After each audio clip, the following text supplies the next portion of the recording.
नमस्ते gamers! The lazy gamers नेपालको MLBB community हो। हिरो स्टोरीज, मोन्टाज क्लिप्स र टुर्नामेन्ट अपडेट्सको लागि जोइन हुनुहोस्।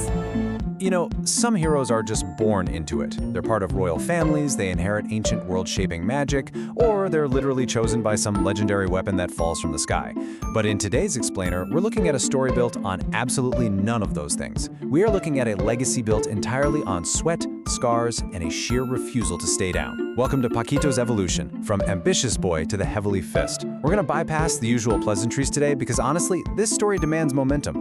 We're tracking the incredible transformation of a fighter who started out with a pretty selfish dream, only to realize that true strength actually means carrying hope for those who literally cannot fight alone. Okay, let's dive into this. If you become powerful, what will you do with that power? I want you to keep this right in the back of your mind as we go through the story today. Because when you strip away the martial arts, the epic battles, the whole shebang, this is the single most important question in Paquito's entire journey. It's a question that completely redefines who he is, and really it's a question that forces us to look at how we view our own strengths and talents. Section 1. A Dream of Strength, the Ambition of a Village Boy. So Paquito wasn't exactly handed greatness. He didn't have some grand prophecy guiding his life. He was just a boy with one very simple, yet incredibly difficult dream, to become the strongest fighter in the world. But at this early stage, that dream was entirely about proving himself. It was about winning, standing above every single opponent and never being the guy left on the ground. And to understand why he wanted that so badly, you really have to look at where he came from. He was born in southwestern Moniyan. This was a harsh frontier where survival demanded absolute strength. I mean, this wasn't the comfortable royal capital. Out here on the gritty edges of the empire, people couldn't just depend on distant nobles or grand armies to swoop in and save the day. If conflict or corruption spread, remote communities suffered. Paquito looked at this unforgiving reality and reached a pretty logical conclusion. In this world, strength matters. To survive, you absolutely must be strong. He didn't wait around for a magical gift to save him. He built himself, punch after punch, step after step, failure after failure. He trained his body, hardened his mind, and literally pushed himself through absolute exhaustion. Every single bruise was just proof that he could get back up, and trust me, he had a lot of bruises. It was raw, painful repetition. He learned very quickly that natural ability might open the door, but sheer, stubborn discipline decides how far you actually walk through it. Let's move to it and see how this builds across his entire life. Looking at his timeline, we've just covered his childhood years in that southwestern Moniyan village. Next, we'll hit his teenage years in the Master's Dojo, followed by his adult years venturing into the Lantis Mountains, and finally his status as a timeless legend in the wider world. But keep in mind, this isn't just a map of where he walked, it's a map of how his heart and mind completely evolved with every single mile. Section 2. The Path of Discipline, from raw power to technique. Now, determination alone, even as intense as Paquito's was, will only get you so far, right? You can be the toughest brawler in your village, but eventually, raw anger just becomes predictable. Fortunately, his relentless drive caught the eye of a skilled master. And this master didn't just see a reckless kid who liked throwing punches. He saw a deep, unyielding hunger for greatness. So the master took him in, and the real work began. First, correcting movement and balance. Because a fighter who attacks without thinking is always going to get dropped by someone who understands distance. Second, mastering patience and breathing. Learning not just how to strike, but exactly when to strike.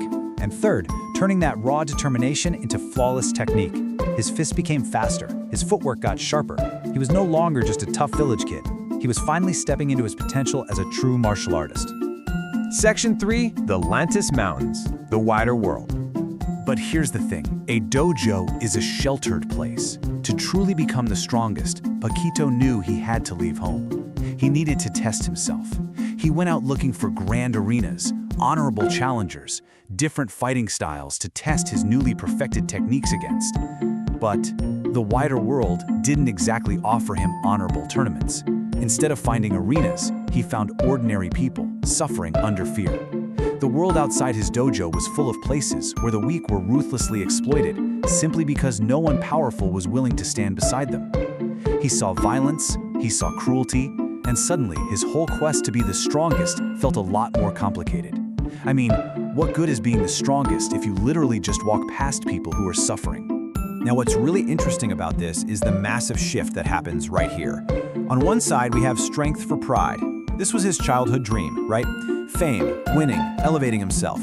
But on the other side, we have strength as a shield, hope, protecting the weak, responsibility. The Lantis Mountains became a true moral test for him. Should a strong fighter just walk away because it's not his problem? Should he wait for some official army to show up? Absolutely not. Paquito chose to be a shield. He chose to enter the fight for others. Section 4. Shield for the weak. Becoming a symbol. And that choice, it completely transformed him. He began stepping into danger, again and again, to oppose those who abused others. He wasn't doing it because a king ordered him to, or because he was cashing a paycheck. He did it because he firmly believed that strength absolutely must have a meaningful purpose. And you know, stories travel quickly. Soon, people didn't just see a talented martial artist. They saw a protector. Listen to this. Fame says, "Look how powerful I am." Hope says, "Maybe we are not alone." That is such a profound difference. Paquito's mere presence began to shift the emotional balance of the regions he traveled through. Oppressed people could stand just a little bit straighter. Bullies and corrupt leaders realized they couldn't just assume nobody would challenge them anymore. The greatest fighters, it turns out, don't just defeat enemies. They change what everyone around them believes is possible. So, the crucial point is understanding exactly what Paquito is fighting against. It's not a single dragon. It's not one specific named villain hiding in a fortress. His true enemy is injustice itself, a pattern of oppression, corruption, and the abuse of power used as a weapon against ordinary people. Fear used as a weapon. And because his enemy is a pattern, well, his journey can never truly end. Wherever this pattern pops up, he doesn't wait around for permission. He just steps forward. Section 5. The Heavenly Fist. A Purpose Chosen. And this brilliantly illustrates what he becomes. That unwavering moral clarity, combined with his absolute physical mastery, earns him his legendary title. This isn't a title he just gave himself, by the way, and it's not just about how hard he hits. It represents what he has become. A fighter whose fists carry the weight of something way bigger than his own ambition. Every scar is a lesson. Every victory is just another responsibility. And you can see that philosophy directly in his combat style. Relentless combinations, explosive and precise movement, rhythm-based pressure, and controlled, disciplined aggression. You can almost visualize those dark red motion streaks and hear the heavy, devastating impacts. He doesn't fight like some slow warrior waiting to land one lucky, giant strike. He completely overwhelms his opponents through perfect rhythm and discipline, totally dismantling those who rely only on bullying and brute force. Looking back at his entire journey, we see the true evolution of his fists. First, ambition, then discipline, and finally, responsibility. A weapon, even one as natural as a human fist, is ultimately defined by the person using it. Strength can dominate, it can intimidate, it can destroy. But as Paquito proves, when it is guided by a disciplined mind and a truly compassionate heart, strength can protect. Which brings us right back to where we started today. If you become powerful, what will you do with that power?